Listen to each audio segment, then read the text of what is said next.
It's time for the Unex News.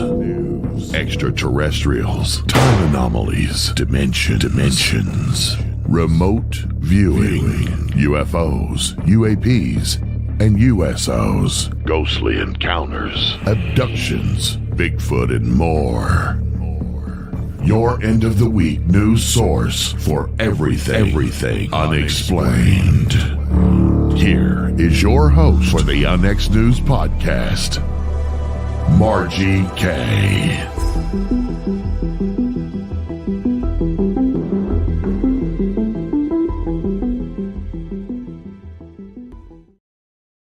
Welcome to Unex News. I'm your host, Margie K. We are here every Friday evening at 6 p.m. Central Time. And most of my shows are live, as you are aware, and of course tonight is no exception.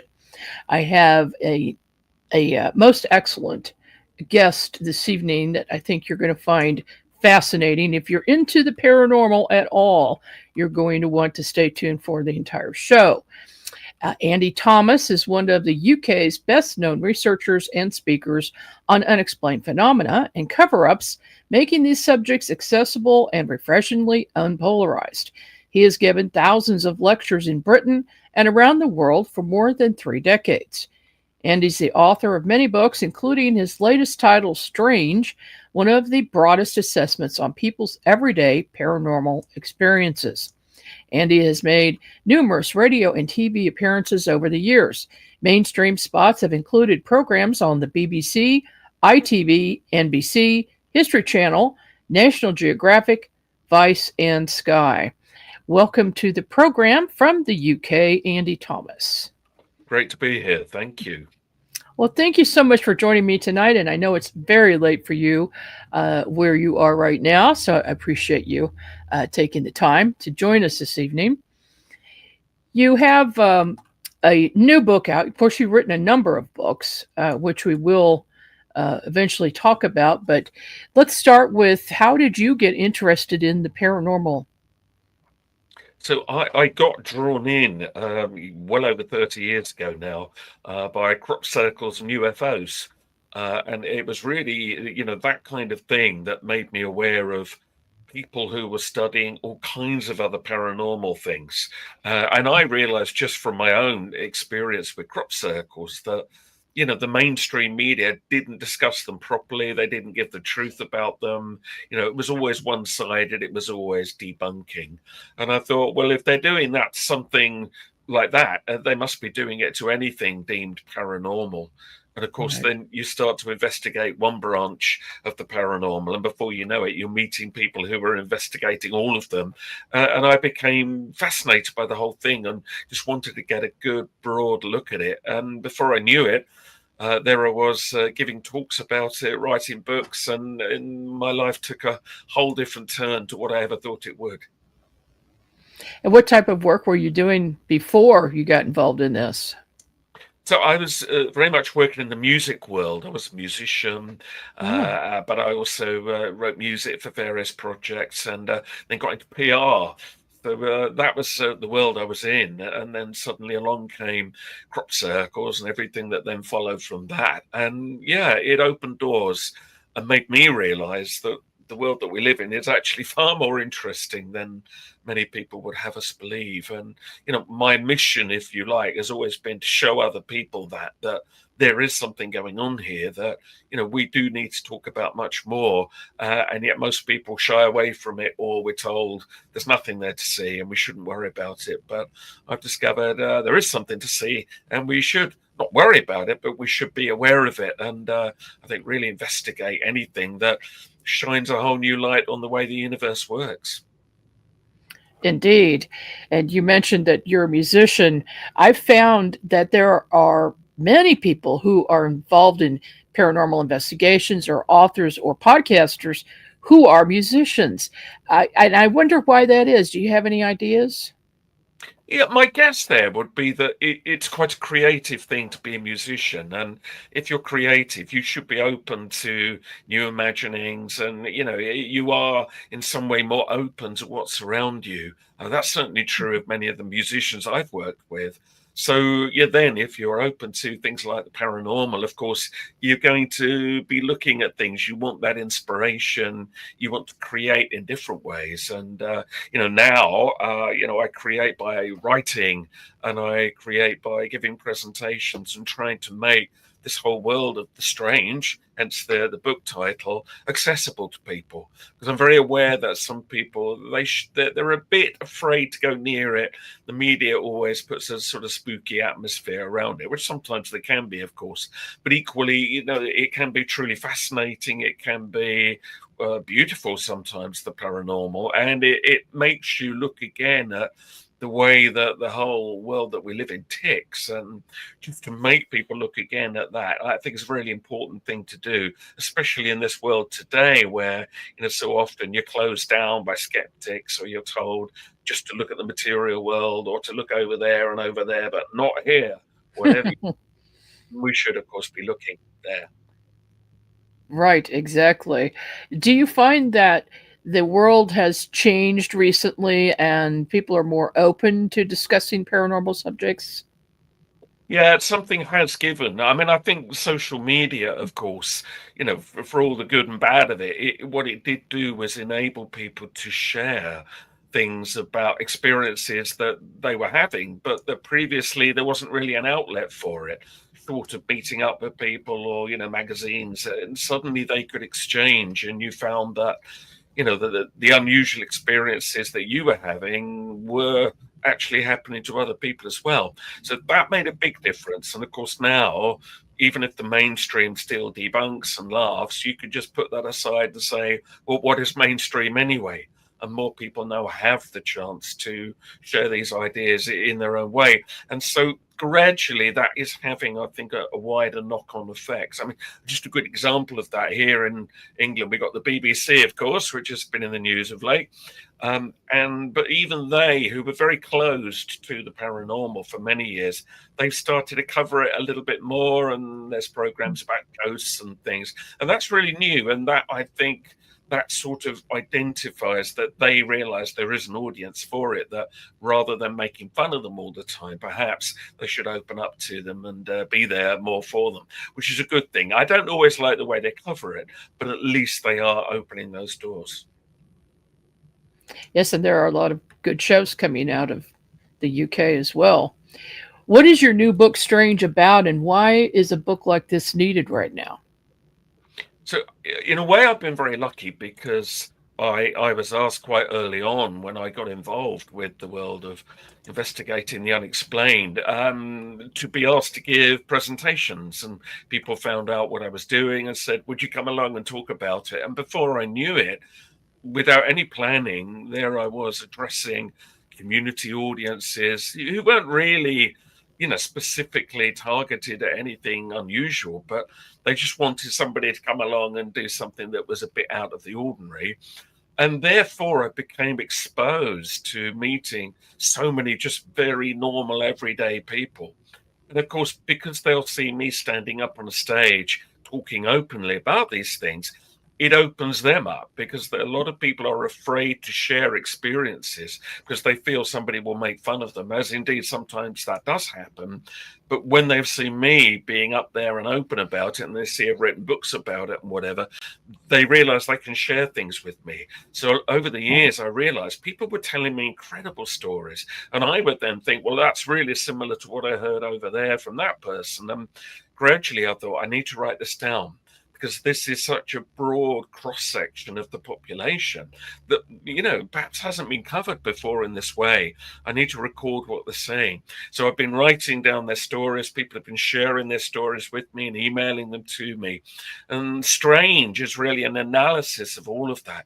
It's showing that everyday, really normal people with no interest in this are still having very, very extraordinary experiences, and I thought trying to make people look at that, to get that conversation going, was a really crucial thing to do. So it's a way of looking at what is happening here, what does this mean, and hopefully encouraging other people to share their experiences. And you've got quite a few stories about people's experiences, their personal experiences. What are some regarding ghosts or UFOs or psychic experiences that you can tell us a little bit about tonight?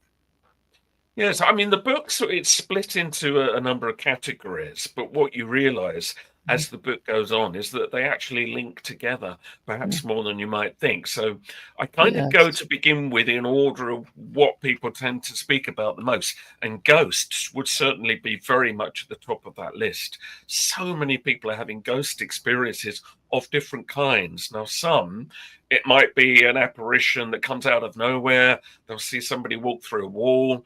I've had a number of people who are couples or groups of people who've all seen the same thing at the same time. So it's not just a hallucination, which is what we're normally told. But then, of course, you get other people who will have interaction with people that they knew, often loved ones, relatives, or whatever, who passed on, and often fairly recently, and they've come back.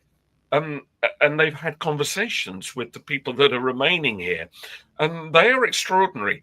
And that to me is often comforting. And the people that describe those experiences say, it was actually a beautiful thing. It wasn't a scary experience. So there's a number of different kinds, whereas there are some, of course, ghost experiences which are more scary, and then you do get spirits which do seem to be a bit mischievous and darker. So all sides of that are reflected in the book, but then you start to realize, but there's also out-of-body experiences and there's near-death experiences, and you think, well, they are related, because like an out-of-body experience in a way it's a way of being a ghost without actually being dead. And I'm sure that and many of your viewers will know, the ability to project our consciousness is real. So what does that have to say about the way that reality works? And then you put that together with apparitions of, be it aliens, angels, whatever you hear described. Maybe what it all says to us, and the book gets to this conclusion, is that the world is leaky. The universe doesn't run from A to B. Time and space is a very strange thing. And entities clearly live within these multidimensional layers that come and go. And sometimes even we come and go, and we can project ourselves, or people report time slips, things like that. So to put that all together and realize that what looks like separate phenomena actually isn't, and it's probably much more related than we know. I think that's a very important thing to do now when people are beginning to look at these things far more holistically. Yes, you've reached the same conclusion that a number of investigators I know, and and myself included, have come to, that all of these things are related. And when you have a person who has seen UFOs, seen and interacted with extraterrestrials or interdimensional beings, people who have passed on, their spirits, whatever you want to call them, it seems that the person themselves is responsible as far as their level of awareness or their level of consciousness. Are you finding that more and more people are becoming aware of these things? I think so. And I mean, what I think is becoming clear too is, so, we will talk about a place that attracts strange phenomena, whether it be ghosts or aliens, or, the whole Skinwalker Ranch type phenomenon where odd things seem to come and go in certain places. You have that, and that's recognized. But you also have people who are themselves, it would seem, portals. And I write about this in the book, that they seem to attract phenomena to them. Maybe because they are on some frequency level that, it is very open to that. And so you get tales, and there are some of these in the book, where somebody will have a lot, say, of ghost experiences or poltergeists in one house. They move homes and they think, great, I've left all of that behind. And then it starts up again where they go, because it's being carried by them, really, rather than just the space, although spaces can also be portals as well. And when you start to chat with people and say, this is perhaps the lucky gift that I've been given, to have such exposure to so many different people, you realize that this is now happening either more and more, or more and more people are beginning to open up about it. And I think now that we live in a world where, we're continually told by scientists even, it's multidimensional. Look at quantum research. Things are entangled. They're saying that on one level, and on the other level, they don't want to acknowledge the paranormal, which is probably explained by many of those things. But others are, and they're saying, well, hang on a minute, maybe that explains what's happened to me. And so they're beginning to open up, I think, more than they did. And I really hope that will happen more and more. Do you have any stories in your book about time slips or time anomalies? Can you share one with us?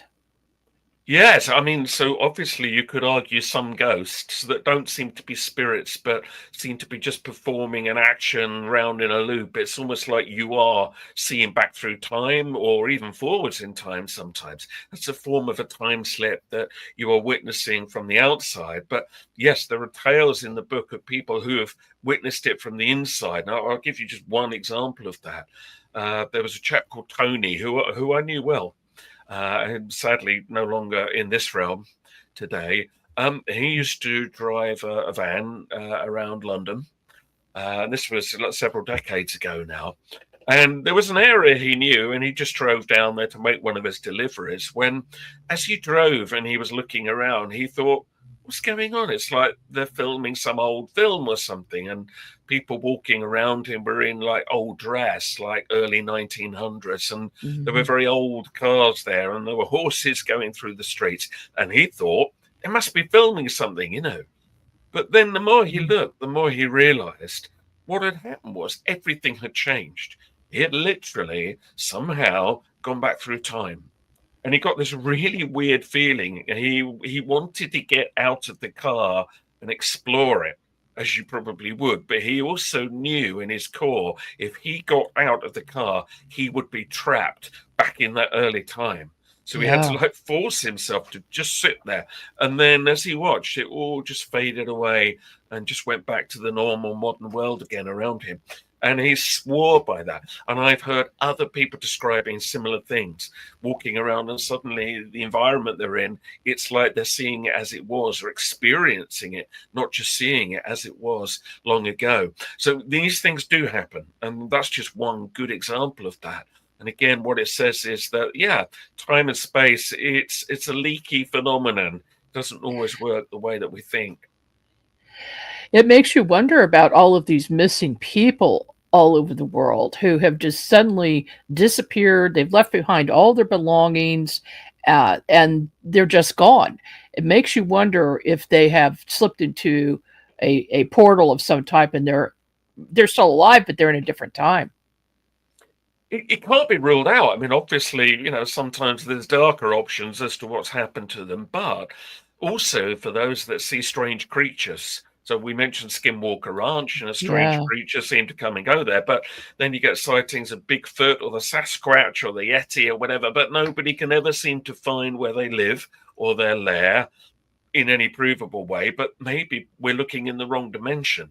If they have the ability to cross dimensions, maybe this isn't where they live, and sometimes we see them come through here. And that may well be true of a number of entities that people see. And again, whether it be creatures, angels, aliens, whatever it is, ghosts, in a way, what you're looking at are beings that just cross dimensions, and we give them labels. And sometimes they may well be all the things people say they are, but equally there might be labels that we give them because we don't really understand what we're seeing. But we know there are other realms. Those that do astral projection have described being able to go to these other realms. Just every now and then, it's like the doorway opens here and they come in here, or we sometimes occasionally cross over into their worlds. So, I mean, I think that we're always sort of seeing everything in one reality. But if it is a multi-reality, things are going to come and go. That almost seems perhaps an inevitability, really, rather than a strangeness on one ironic level. Do you ever find when you are working on an investigation or you're talking to witnesses that then you become part of the scenario? You become part of the investigation? I think not too badly. I mean, I'm very keen on trying to keep myself out of influencing what somebody is saying, or certainly what they are experiencing. I mean, I've had my own experiences of the paranormal, and in the book Strange, I relate some of those because they interrelate with other stories that I've heard from other people. So I've seen balls of light flying over crop circles. I've had my own ghost experience. I've had a premonition that was so real. It wasn't really a premonition. That was like a time slip where I experienced time twice. And I explain this in the book. And these things that have happened to me, that strangely, I didn't always think that much about at the time, but I realized they've made me far more open to listening to other people. Because what I have found is the tendency when somebody shares a story is for other people, yes, either to try to shape it into what they want it to be, or they leap in with denial. Well, that can't happen. You must have dreamt it. You must have been drinking, all of this. And that to me is what I try not to do. I try not to judge. And the accounts that I give in the book, I try to deliver without judgment, though I do try to then analyze it. And I had a panel of experts that came in to help me who are open to the paranormal, but also very scientifically minded to see, right, how could this be happening with our new understanding of the way science is opening up quantum realms and things like that. So there is analysis, but not judgment. It is not for me to say to somebody, no, that's not how it happened, because I wasn't there. If that's how something felt to them, that must always be respected. And I think we should always hear people before we start to sort of project our own version onto them. How do you get people to open up to you and tell you about their stories? So, I mean, again, in a way, it's kind of come to me because I'm up there on platforms talking about this kind of thing. And people think, well, he's going to listen to me. And they'll often come up to me at the end of watching me give a lecture, and they'll often open with the words, listen, I've never told anybody this before, but, and they'll then share the story with me. And sometimes they will be standing next to their friends, and their friends will look at them and say, you've never told me that before. And it's because they haven't felt safe to share it. So in a way, I mean, I have over the years, of course, asked people, has anything happened to you? But mostly it's the other way around. People come to me and they share stories, or, they will know of me and they will email me and say, well, this has happened. And of course, I have to exercise discernment, because although I don't like to judge, equally, you have to think, is this person being genuine?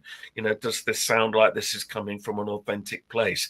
And everything that's in the book, they are the ones that I felt really were authentic. Anything I had any doubt about, I didn't include. But and you will know this, when somebody is speaking from the heart and they're just sharing something genuine that happened to them, when that is the case, you can tune into that and you can feel that. And they're just desperate in a way to share these experiences. It's almost like they just feel they need to express it to somebody, and often they've sat on these stories about things that have happened to them all their lives and never felt safe to share it. So it's a nice moment when somebody does, because I feel very honored by that they feel safe enough to do that. And so really the book Strange is the culmination of years of this, of people sharing it. And I want to share something back now and try to get this out in the open and get conversations going about it.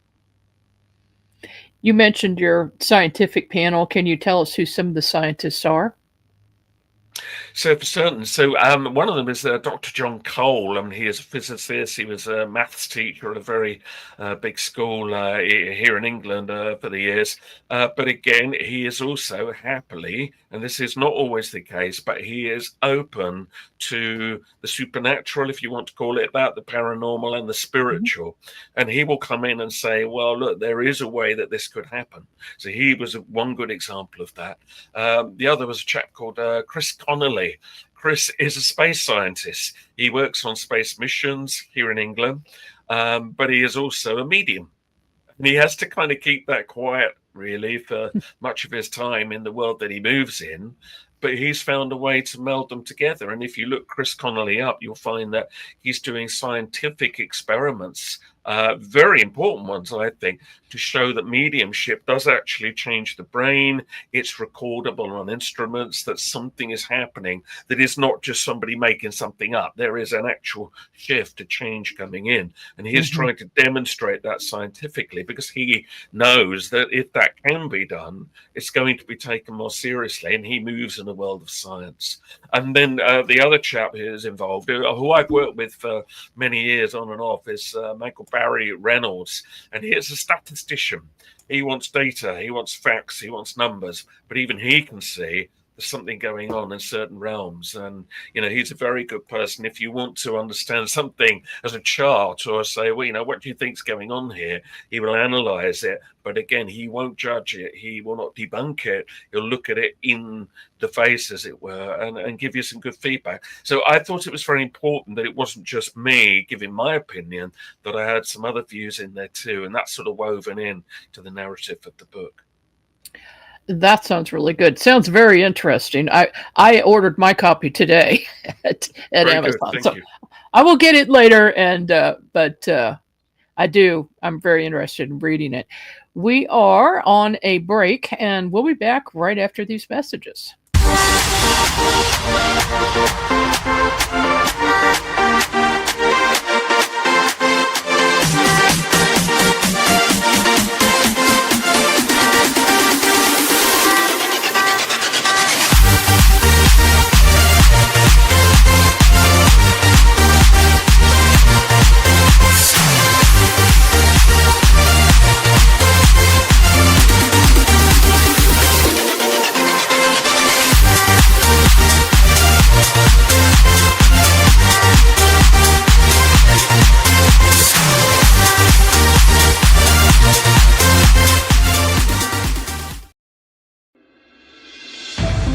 The new book, How to Research a Haunted House by paranormal investigator Margie Kay and professional researcher Violet Wisdom, is now available from Unex Media. This one-of-a-kind book explains how to do research on a house with uncommon methods and resources used by historic home researchers, and how to determine who may be doing the haunting and why. How to Research a Haunted House can be used by homeowners, renters, investors, and it should be in the library of all professional paranormal investigators. Get this unique book at unexmedia.com or amazon.com. That's unexmedia.com or amazon.com. Behind every ghost story and creature feature lies a far more terrifying truth.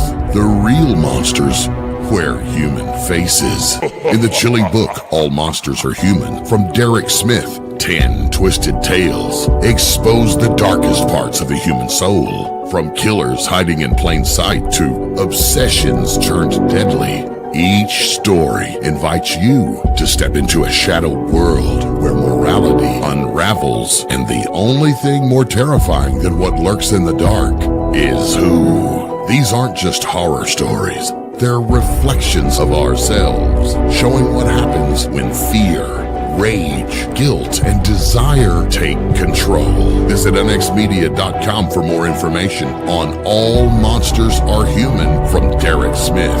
And you can purchase them at amazon.com from unexmedia.com.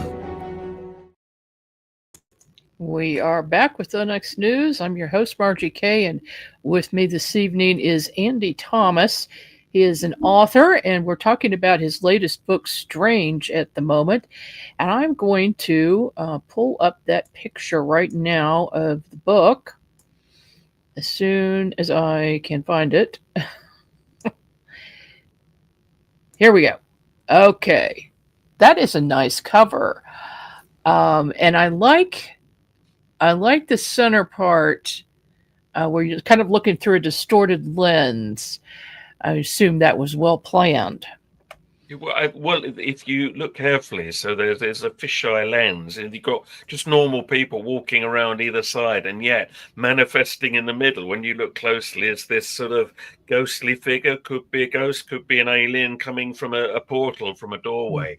And it's just making the point, really, as the book does. This is going on in the world in which we live, and it's actually going on more than people think. So it's a very subtle way of showing that, and yet most people are not aware.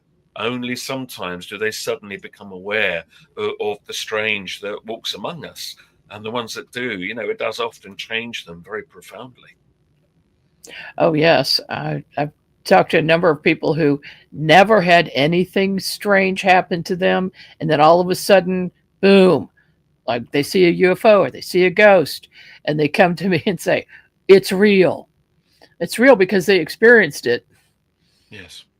Yeah. Well, it's a funny thing because also you have some people that it changes them. Although I've also met some people who will insist they are skeptics and say they don't believe in these things, but they will still tell you about the ghost or the UFO that they saw. Yeah. And Yeah. it's like, it's a strange that, again, there's that denial. They that part of them that can't accept that it's real, because that might then mean changing their view of the world around them. So it's funny. And I hear that a lot. They'll say they're a skeptic, but then you realize, well, they're not really, but they still insist that they are. But there we are. That's their choice. Mm-hmm. Now, let's talk about AI for a minute. Do you think that AI technology is going to help us in paranormal or research? So as the book progresses and you get towards the end of the book, I start to look at, well, what is the future of paranormal research? Where's it going to go? And look, AI is a big issue for our world. We know it is. It's going to put a lot of people out of work. It's going to present a lot of issues. It will also do some wonderful things. So like anything, it's its dreams and nightmares coming up. But one thing it could be useful for, because it analyzes data very well, and when quantum computing becomes more available, which we think it will, which is much faster, it gives incredible powers of calculation that we've never been able to have until now. It might well start to look at the paranormal. It might start to think, well, hang on, I'm going to go beyond those that say it doesn't exist, and I will just look at the data when it gets a bit more intelligent and a bit more correct than it is at the moment. And it might start to consider ways in which the universe could produce the phenomena that we see in a way that is not loaded with denial. And it might even, in due course, come up with ways in which this could be explained. And who knows, might even learn to open doorways to it, to actually trigger it. Now, maybe that's a little further down the line yet. We're not there yet. But I do think it will be fascinating what it discovers. And many of the things that, people have denied, it might look at and say, yeah, but hang on, this wasn't considered, that wasn't considered. And it will do it, we hope, without any bias. The problem we have at the moment is that a lot of AI is programmed with bias. But I hope that a time will come where it isn't, and it will be intelligent and powerful enough to see beyond that. And what it reveals could be extraordinary. And I mean, if it learns eventually, and again, we're going a long way ahead here, but to manipulate time and space itself, it might even learn to become psychic. I know some people think a computer could never do that, only we, organic life, could. And maybe they're right. I mean, I don't know. But it's possible that, it might transcend all of that one day. And, that last big chapter, it really does look at what is the future of thinking, really, as well as investigating the paranormal. And the implications are huge. We're only just at the infancy of AI, the world that we're moving into. And there is a discussion of that. And so it is unsettling in many ways. And I recognize that. And the book's honest about that. But it also offers opportunities that maybe we've not had before. So, yeah, we're moving into unsettling, but also very exciting times. And I do think in due course, yeah, paranormal research will probably benefit from AI in the end. I can see that. And I'm thinking that AI will learn about other dimensions and our theories about time and space, and then it will want to explore that. And Right. Yes. I can see AI doing time travel much more easily than humans. Well, You, the you thing never know. is, I mean, so already with quantum computing, it has calculation powers, things that would have taken decades for a person to have worked out it can do in seconds. So with that kind of calculation power, yeah, if there is anything that opens portals up between dimensions or whatever, sooner or later it's going to work out how that works. And when it does, it might just say, and here's how you do it. And we might find that that completely changes the way we interact with reality. So I don't think this is next week, but I don't think so far in the future that it can't be imagined. And I certainly think, it's quite a ride that we've got ahead. But of course, it also brings many dangers too. But so let's hope we get over those first. Absolutely. You've written several books. I'm not quite sure how many you've written, but one of them caught my eye, Conspiracies. Tell us a little bit about what this is. Yeah, so I mean, over the years, and it began again because I got involved with things like crop circles and, whatever people think, and I know many people are very skeptical, what I realized was they were not being represented correctly. And I've realized that that's true with the paranormal in general. And then researching those things, I began to meet people who were researching conspiracies. Now, this was before it became the big world of social media that we're in today, where nearly everything's conspiracy theory. And I realized, well, they also are probably being misrepresented. The problem that we have is that everything is loaded. Everybody wants to load the dice to make you think this or make you think that. And what I've always tried to do is just stand back from it and say, what's the overall picture here? What's the real evidence here? Again, without trying to be too judgmental, but trying to hear out all sides. The book that you showed there, Conspiracies, and also its a sequel, which is called The New Heretics, which looks at why people believe what they believe. It makes a case that when you look back through history, certainly there have been some conspiracies. To say that there are none today and that it's all madness is clearly not true. Which ones you believe in, I mean, it comes down to your personal view on one level, but it also must come down to evidence. And, putting something out there on social media just because that's what you believe, well, that's fine on one level. But if you have no evidence to back it up and you don't have a constructive debate about why you believe that, you're kind of not really helping the situation, and it just causes more confusion. But what the book tries to do is say, here's the pattern of history.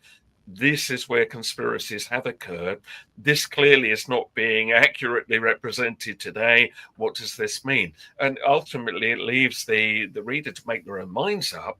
However, it does make clear that just to dismiss talk of cover-ups and conspiracies is, I think, an unwise thing to do, because sometimes there is a truth to it. And again, what I'm always trying to do is to open up conversations and allow these things to be discussed rather than closing them down. What are some of the conspiracies that you covered in that book? So we covered some classic ones. I mean, the obvious one being like, did we really go to the moon? And some controversial ones, of course, like 9/11 and all of that. And again, what I'm trying to do is not judge, but say, here's the arguments. Is there any validity to some of these arguments? And certainly some are. I mean, if you just take the moon landings, did we go to the moon? I don't know. I wasn't there. I hope we did, because it seemed quite exciting at the time when I was young and growing up. However, are there some issues around the evidence? And when you ask that question, the answer does seem to be yes. And, I think there are debates you can have about some of the imagery that we are told is taken on the moon. There are anomalies that are quite hard to explain. But equally, I'm very aware that it has been made a joke. And, Kim Kardashian was talking about it recently. And then people laugh it all off. And I'm always trying to separate that and say, okay, but what's the reality here? Many of us of certain generations, less so with younger people now, we have an emotional attachment to something like the moon landings. In a time of upheaval, it seemed like a positive, good thing that we were doing. When you just detach from that and look at the evidence, you discover, there are grounds to doubt. And quite a lot of people are now beginning to say, though not the media over here, but I don't know what it's like in America, why is it so hard to go back to the moon? like the Artemis project seems to keep meeting, struggle after struggle, block after block, delay after. You think, well, it all seems so easy in the 1970s, can't we just use that technology? And that's the question that I think isn't unreasonable to ask.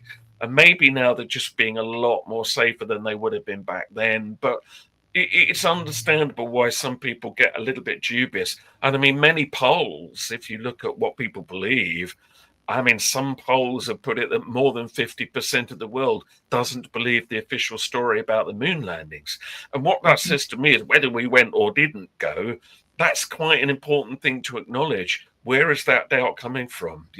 Is it just fed by misinformation, or are there grounds for discussion here? And that's what I'm trying to do always, is say, well, what is the ground for discussion? Then make your own mind up, but let's have a look at it. Let's not just put a block on it.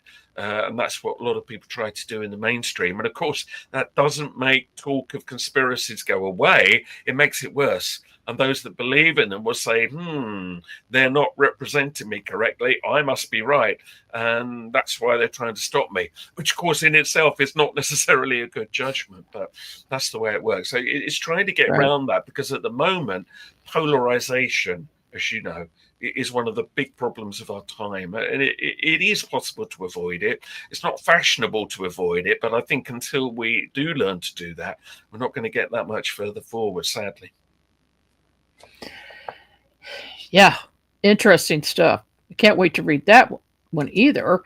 And then I saw that you wrote a book called Christmas, A Short History from Solstice to Santa, which I think is really important because I don't think people really know the history of the holiday. And here, apparently, that is what you have done. And so tell us a little bit about that. Yeah, it's funny because some people say, how does Christmas connect with the paranormal and talking about cover-ups? But to me, I just follow lines of inquiry that just feel natural to me. And I always loved Christmas, but I was always fascinated, because I just am, about where does it all come from? And again, putting aside the dogma and what you're told to believe, what actually is the evidence for why we do what we do at Christmas? And the book is very much a celebration of it. And what you discover is that it's layered. Lots of people have their own interpretation of what you should celebrate at Christmas. But in the end, when you look back at like the earlier big traditions and festivals that came before we called it Christmas, the winter solstice celebrations, a lot of different celebrations of light in the darkness around the world, you realize that it all means the same thing. In essence, you are celebrating light and the return of light in whatever way, whether that be celebrating the birth of a Messiah or the return of the sun to full strength or whatever. But the other thing you realize is that many of the traditions that we have are rooted in really ancient stuff, really old rituals that go back a very, very long way into Egyptian mythology, Norse mythology. But then the other thing, and this book brings it out, that I think a lot of people don't realize, is that some would argue today that Christmas is a bit of a, opium for the people, just a way of keeping them distracted for a few days. But actually, Christmas has long been seen as radical. And a lot of people have tried to stop Christmas. So the Pilgrim Fathers, when they arrived over where you are, of course, would not celebrate Christmas because they were very much more of the Puritan mindset, and they didn't believe you should celebrate Christmas. And over here, we had the English Civil Wars, and we eventually wound up under the rule of a Puritan called Oliver Cromwell, rather famously, and they actually banned Christmas. So I think we here were the first sort of nation to completely ban Christmas, and Scotland did as well. And then when you look back at that and you see the fight people had to start celebrating Christmas again, and how long it took to come back to full strength, that you begin to appreciate it. And you think, okay, maybe there is something worth doing here. It was worth fighting for, and many people had to bring Christmas back. And it makes you, I think, take it less for granted. And when you see where it's all come from and coming up to modern times and all the kind of different things that make it what it is, it's far more interesting than people think it is. And what it does for me is think, yeah, this is worth celebrating. I mean, celebrate whatever version you want, but it's still worth doing, because I think we've got very cynical about things like that. And that seems a shame to me, you know, in a world that, as we know, is pretty dark sometimes. Just to stop and celebrate light in whatever way works for you, you know, I think is a crucial thing to do. Very good. Sounds fascinating. And then I wanted to bring this one up, an introduction to crop circles, and you've written one or two more about crop circles as well. Is that right? Yeah, I have. So, I mean, this book, I mean, you know, I stand by it very much. But it's very much the shorter version of an earlier, much longer book I wrote called Vital Signs. So, Vital Signs is still out there somewhere. And what I was trying to do with that and here in a more compact form in the introduction book is, again, just to say to people, look, here's the debates, the arguments about crop circles. Here's what's actually happened, not what the skeptics tell you have happened. Because if you go onto Wikipedia, you would absolutely assume they were all made by people. They were all invented by two elderly men in 1990. And of course, it's just not that straightforward. And, you know, crop circles go back centuries. And there's records going back to the 1930s and photographs. And, you know, I know we've talked about having a whole program about crop circles, so maybe we should do that. But, you know, what these books do, and that book especially, is just to say, look, here's why the debate about crop circles has never really gone away. Because we all know some are man-made. Everybody gets that. Does that explain the whole thing? No. And there's too much evidence. There's too much eyewitness testimony. People who've watched crop circles appearing within seconds. There's biological anomalies in some of them. There's incredible geometry, you know, strange lights get seen in and around them. And again, I've been working with this for 34 years now. And what I've realized is crop circles are not straightforward. You know, a lot of people think there's going to be an easy answer. And maybe I thought that when I first began, and I now know it's not easy. And that's why it's still debated. And I think it is fascinating that even now you get so many skeptics still trying to attack it, desperate to prove they're all man-made, and yet they never quite can. But that desperation says to me that there is something about crop circles, therefore, that should be looked at. Because you can always be sure that if somebody doesn't want you to talk about something, there is something worth talking about. And, you know, that's a good example of that. Have you been inside a crop circle? Many hundreds, yes. So, I mean, I'm less active than I am today because life's busy and there's lots of things going on. But I spent many years, you know, just going to every crop circle I could, photographing them, measuring them, surveying them, taking samples. So, yeah, absolutely. I've been into many, many crop circles over the years and lived to tell the tale. Well, that's good. That's one of the things that I would love to do, but in the United States, we have very few, at least very few that are reported. And I do know some people who are farmers who tell me, oh, yes, in 1975, we had a crop circle in our field, and we immediately, you know, got rid of all the evidence because we didn't want anybody thinking we had aliens here, or, you know, something like that. That happens a number of times. They seem to be more hush-hush about it here in the US. I mean, you have definitely had crop circles over the years, and a very good researcher called Jeffrey Wilson did a lot of work documenting them.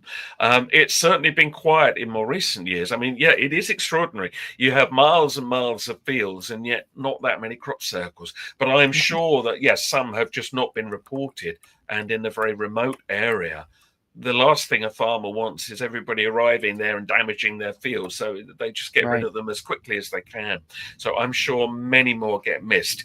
Here in England, we do get far more crop circles. We do seem to be crop circle central for whatever reason. And maybe we'll talk about that in another show. But, you know, it's more compact. It's easier here to find them. It's harder to miss one. Although even there, sometimes they do. But yeah, America, you're not a hot spot, but there have been times where you've had years where there's been a few more. For instance, in Ohio, near the Serpent Mounds, which the sort of ancient mounds you have there. Mhm. There was a spate of crop circles at one point back in the 1990s. So it does happen. But yes, for some reason, you're not gifted that much with them. But it might be geological. There's a lot of debate about why some areas get more than others. It's not that one place is better than another. There's probably various qualities which are playing a role there. Are there any paranormal hotspots that where if somebody wants to have an experience, they could go to and perhaps get lucky and have an experience? So, I mean, if you took something like, UFOs, obviously we know there are definite areas where many of those are seen. We have hotspots like that here in Britain. You have your own in America. And of course, if you're anywhere near somewhere like Area 51, are they testing something? Are they alien? Well, that's another debate. But, a lot of strange things do get seen flying around there. And again, this is something which is now a really hot topic. And, we've just seen the movie come out, The Age of Disclosure, which is trying to get a really sensible debate going about it, because so many high-level people are now seeing these things. So you've got that side of it. You've got areas where more crop circles appear than others, and especially in the West Country of England, that seems to be the main hotspot. And people also see strange lights and things there. But in terms of other phenomena like ghosts, interestingly, and the Strange book discusses this, where there has been a lot of death, sadly, perhaps obviously, but that's often where you get a lot of ghosts. So battlefields would be a good example of that. And the Battle of Gettysburg in the American Civil War, is it just tourist spin? I don't know. But there's so many accounts of people who've been in the area today who've heard cries of, shouting and death and not very nice things. It's almost like battlefields, they leave a scar in time and space. And sometimes the doorway opens up and you hear it. Same with big train crashes or other disasters. So, yeah, if there's anywhere like that and you're desperate to see a ghost or hear something strange, you could do worse than start there. But, there's obviously a disturbing element to that. So you better be steeled for whatever happens. And I'm well aware there is always some mythology which is stirred up around these things. However, I have heard from a number of people, and again, it's in the book, who have experienced the sounds of battle and very strange sightings where there were battles where they didn't even necessarily know that was the case until later. So, yes, something about traumatic deaths will often leave ghosts of that kind that seem a little bit stuck between dimensions. And I'm sure you will have discussed this on previous shows with other speakers. When you leave this world calmly and gracefully, it seems to be a better transition. If you end your life in a very quick way or a very unpleasant way, you're more likely to be left as a ghost for whatever reason, which I discuss in the book, possibilities. But it is fascinating. So the way we go does seem to matter if there's any choice in it. And of course, sometimes there isn't. I've also noticed in some of these shows and then also in visiting England that a lot of the castles are haunted. And I suppose that would be expected given the many generations that they've been around, many hundreds of years, that things have gone on there, battles or people just dying on site. Have you been to many of the castles? Yeah, I love castles anyway. History is something that I'm absolutely fascinated by. Mm-hmm. And we are lucky because we've got castles everywhere. And where I grew up in a town called Lewes down here in England, I had the castle on the horizon. You just grew up with castles, So, yes, they are places, a lot of them were used for centuries. So there's a lot of activity. And if battles were there, again, you've got that disruption there. But yeah, there's other places. Interestingly, wherever there has been a lot of human activity, you will often, inevitably, I suppose, get more ghost or paranormal activity. And another place where you tend to get that, and this is in the book, are hotels. And obviously, especially older hotels. A lot of human dramas play out in hotels, good and bad, and it seems to disrupt the energy, call it what you will there. And yeah, there's several stories about very strange experiences in hotels. So, anywhere where there's been a lot of focused human activity, of course, that's going to be far more likely to be a portal for the strange. Mm-hmm. Andy, where can people get your books? No, I mean, you can find them in all the usual places that sell books. Strange is available in America, in Britain, and Australia, around the world, Amazon, anywhere like that, Barnes and Noble. Yeah, I mean, just look me up. And if anybody wants the short version to them to understand where you can buy them, have a look at my website, which is truthagenda.org. Truthagenda.org, and that you can find all about Strange and my other books and my other work, and there's lots of videos to watch and articles to read. So yeah, I'm out there. Just look up the book Strange anywhere that sells books, and you will find it. And the subtitle is Paranormal Realities in the Everyday World, which kind of tells it like it is, really. And that is the name of this broadcast. And I thank you so much. It's fascinating speaking with you. And I look forward to reading your books and having you back in January to talk about crop circles. That would be great. Thank you. All right. Thank you so much. And that will do it for this evening. I will see you here again next week.